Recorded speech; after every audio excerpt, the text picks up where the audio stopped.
And she says, what are the conditions under which a wife can ask for a divorce according to Sharia? So, marriage is a sacred bond between a man and a woman. It's not between a man and a man.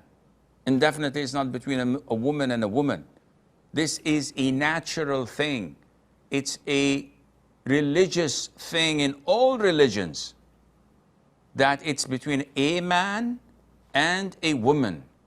And this bond is tied with the name of Allah and according to the Sharia.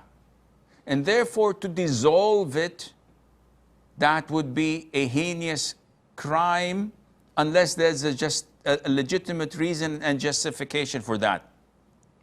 And this is why when Harut and Marut, the angels, were sent to test the people, and they told them, do not learn from us, because if you learn from us, we teach you black magic, and that would take you out of the fold of Islam. We are a test from Allah. Don't learn from us. The devils learn from them, as mentioned in verse 102, chapter 2, Surah Al-Baqarah. They learn from them what they separate between a man and his woman.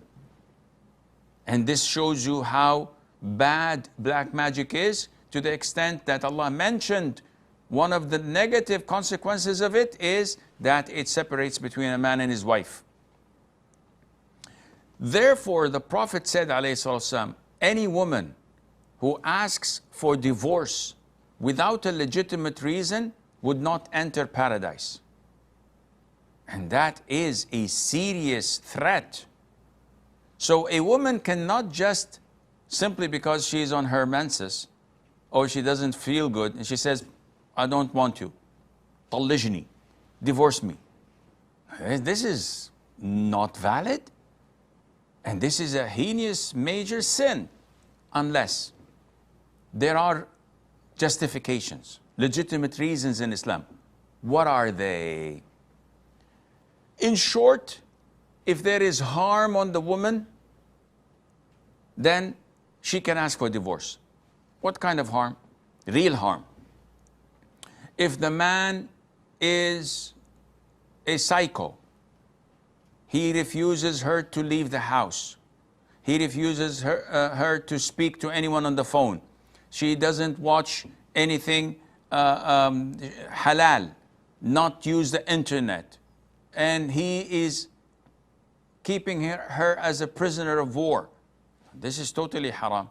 This is real harm, and she can ask for divorce. If he prevents her from seeing her parents and relatives, she can ask for divorce.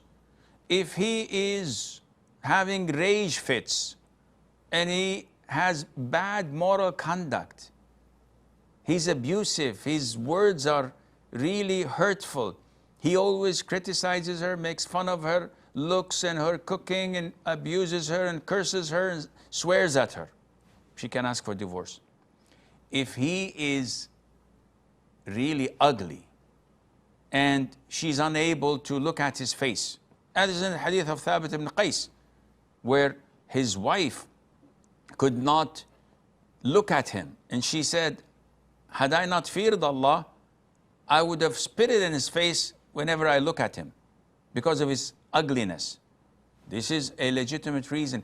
If she feels from herself that she's unable to give him his rights, whether in intimacy or obedience, and that would make her a renegade and would take her out of the fold of being a loyal, obedient, submissive wife, that is a major sin. So in order to avoid such sin, she goes for divorce. This is permissible. If he's impotent or is unable to fulfill and satisfy her in terms of intimacy, if he does not provide for her financially, and he is using her as a sugar daddy, and she is the one who works and provides for the house, very legitimate reasons for divorce, and so on.